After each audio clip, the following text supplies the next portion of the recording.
Several Republican lawmakers recently have been defending the current accessibility of assault-style weapons. Senator John Thune of South Dakota was asked yesterday why someone would need an AR-15. Here's what he had to say, followed by some other Republicans who have weighed in on that question. They are a sporting rifle, and it's something that a lot of people, for purposes of going out, target shooting, in my state, they use them to shoot prairie dogs and, other types of varmints. And so I think that there are legitimate reasons why people would want to have them. I'm representing my constituents. In rural Colorado, an AR-15 is a gun of choice for killing raccoons before they get to our chickens. It is a gun of choice for killing a fox.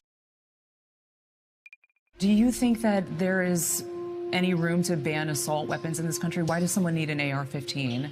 Well, if you talk to the people that own it, killing feral pigs in the, the middle of Louisiana, they wonder, why would you take it away from me? I'm law-abiding. I've never done anything. I use it to kill feral pigs.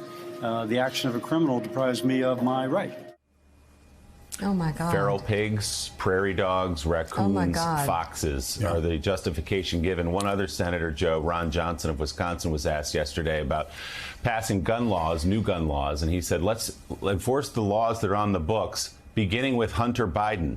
He somehow made that connection to Hunter Biden. So this is not a serious conversation among at least many Republicans. Well, it's not serious at all. I mean, prairie dogs, AR-15s on weapons. So you like to blow them up? War against prairie dogs. It would disintegrate a prairie dog. Varmints, raccoons, maybe foxes. They need landmines in South Dakota. Feral pigs. Yeah, why don't just a few of those and watch the prairie dogs blow up? Wouldn't that be fun? Yeah, what are you talking about? Spread it out. No, it's absolutely. Again, It's ridiculous and it's unjustifiable. It's all they have. They sound so stupid when they talk that way. And you have the senator from Louisiana who's gotten a lot of things right. But in this case, he said, wait a second, I want a gun of war, a weapon of war to shoot pigs. And I've got to take it away because somebody did something illegal. Hey, wake up. That's how the world operates. You know what? We all have to go through TSA. We all have to get checked as we're going onto our planes. We all have to take off our shoes. We all have to, take out our computers, our laptops, not because we've done anything wrong, but because somebody has done something wrong. If you go to the Army at the age of 18, you go through a long process before you're out there using your weapon. Yeah. Why not the same? Jonathan Lemire, the thing that seems is really just absolutely outrageous is you have these people, first of all, justifying the use of a weapon of war against varmints. Please, you've got to do better than that. Little kids are slaughtered. Little kids are slaughtered in Sandy Hook. Little children are slaughtered in Uvalde. Shoppers are slaughtered in El Paso, Texas. We can go. Buffalo, New York. Grocers are slaughtered, again, with the same weapon of choice over and over again. These mass shootings, high-profile mass shootings, they use the same weapon of choice. And they're saying, yeah, well, we have a constitutional right to have these guns to kill varmints and feral pigs. It's just ridiculous. And, okay, I've said this from the very beginning. I know that we're not going to toughen up regulations on owning military-style weapons right now with a 50-50 Senate. That said, who could be against raising the age for a kid getting a weapon of war from 18 to 21 when we don't let Americans rent cars from Avis or Hertz or National until they're 25. We don't let them get a beer. They can't get a PBR in Texas until they're 21. But a deranged killer can walk into a gun store when he's 18 and buy a weapon of war more powerful than the guns we gave our Marines in Vietnam? Who could be? I'm just going to say, this is such madness. Historians are going to look back and say, what infected the minds of politicians on Capitol Hill in 2022 and years before that, from Sandy Hook forward. Like, they can't extend it from 18 to 21 when Buffalo, and because they always lie, say, oh, no gun legislation would have done anything for this killing. No gun legislation would have done anything. Oh, well, let's just talk about Buffalo and Uvalde and raising the age that children can get weapons of war from 18 to 21. What a huge difference that would have made. So the question is, Jonathan Lemire, what Republican could be against even allowing the Senate to debate that? To underscore your point, Joe, about the power of these weapons apparently needed to shoot varmint and other small animals. We're going to be playing more from Matthew McConaughey later. He described how one of the victims in Uvalde, Texas, shot by this AR-15, could only be identified because of the shoes she was wearing. That speaks to the power of these weapons, yet apparently needed to shoot small animals. We heard yesterday, we've got reporting that Mitch McConnell has said that he would quietly support that change from 18 to 21 to buy these guns. I think there are some Democrats I spoke to last night who wondered where that was a couple of weeks ago, Mitch. Maybe that could have changed the tide here. But McConnell has read the room.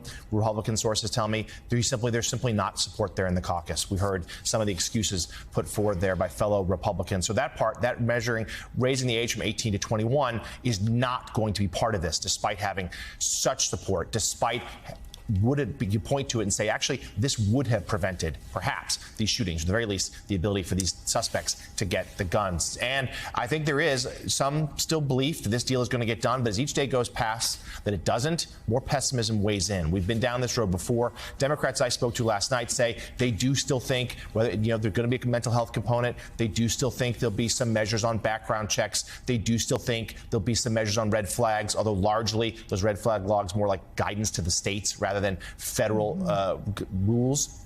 But pessimism starts to creep in because we've been down this road so many times without a deal. And Democrats really hope to get this done, if not by week's end, by early next week, because they are afraid momentum will dissipate.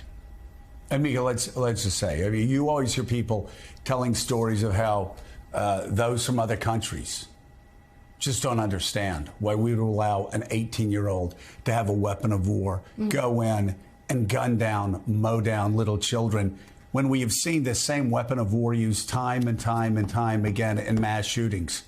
We've seen it in schools. We've seen it in movie theaters. We've seen it in high schools. We've seen it in elementary schools. We've seen it in Walmarts. We've seen it in grocery stores in Buffalo. And so yes, people across the world, they don't, our closest allies, they just don't understand this.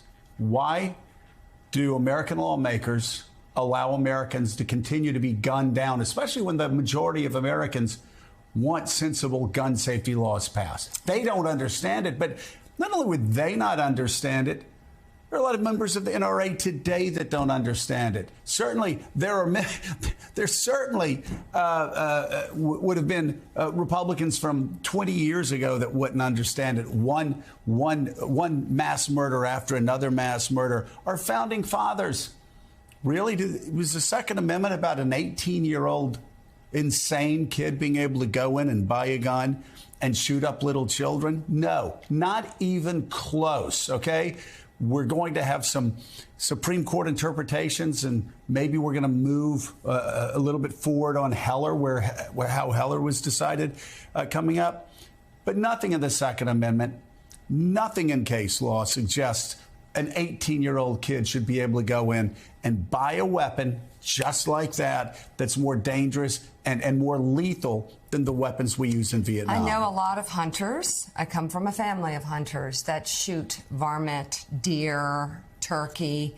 They don't need AR-15s. They wouldn't even think of getting an AR-15 for their hunting days. And they would be fine with any type of background check because responsible gun owners pass them. They want the background checks. But, and one other thing, too, as far as protecting your house, I don't really want to get into a gun safety course here or a course on defending people's homes. Anybody, unless you live in, like a massive mansion or something like that. And even then, like, AR-15s aren't as good as shotguns for defending a house. Nothing's better in close quarters inside a home than a shotgun, a basic shotgun. So people who say, oh, I need my AR-15 to defend my house, anybody that knows anything about guns will tell you that's just not accurate. So to the senators who say, oh, all those guns are already out there, wouldn't know what to do about them, there is something that can be done. We'll talk about that.